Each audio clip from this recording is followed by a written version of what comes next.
पिया ढोरी में बनते बबली ढारी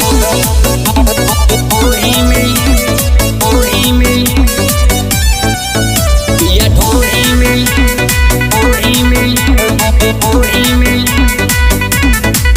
हमरा ढोरी में पैक जाती पिया बा राजा जुग जुग जिया बा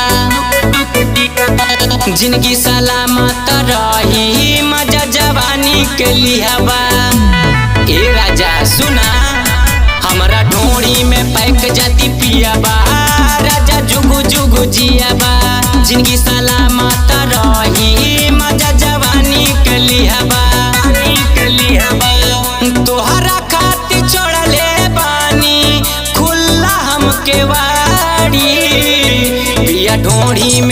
पिया ढोरी में बंटी बबली ढारी धरी न कौनो बीमारी पिया ढोरी में बंटी बबली ढारी मजा मिली पारा पारी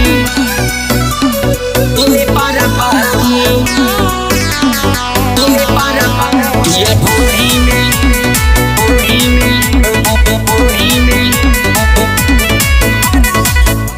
तोहरा ला बाटे हाई खुलल मॉडल शॉप झूठा ही में राजा हमर बड़ा तू डरात हो। ए राजा काहे डराता रहो हाँ तोहरा ला बाटे हाई खुलल मॉडल शॉप झूठा ही में राजा हमर बड़ा तू डरात राजा धीरे धीरे चाटा मिलल अपरनी मन जी भर के चानी काटा तोहा के न डाटब रजऊ नाही देहब गारी पिया ढोरी में बंटी बबली ढारी धरी न कौनो बीमारी पिया ढोरी में बंटी बबली ढारी मजा मिली पारा पारी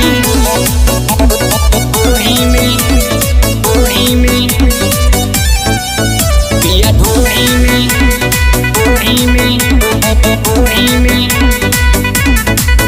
हाँ कहिला जवानिया के फ्लेवर टेस्ट हो बोला काहे कइले बड़ा टाइम वेस्ट हो कॉल टेस्ट ना करा टाइम वेस्ट कइला जवानिया के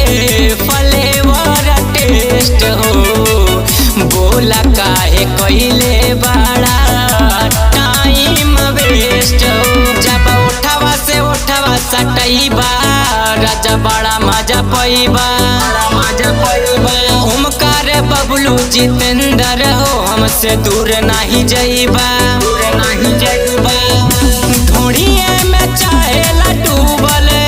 अब दुनिया सारी पिया ढोड़ी में बंटी बबली ढारी धरी न कौनो बीमारी पिया ढोड़ी में बंटी बबली ढारी।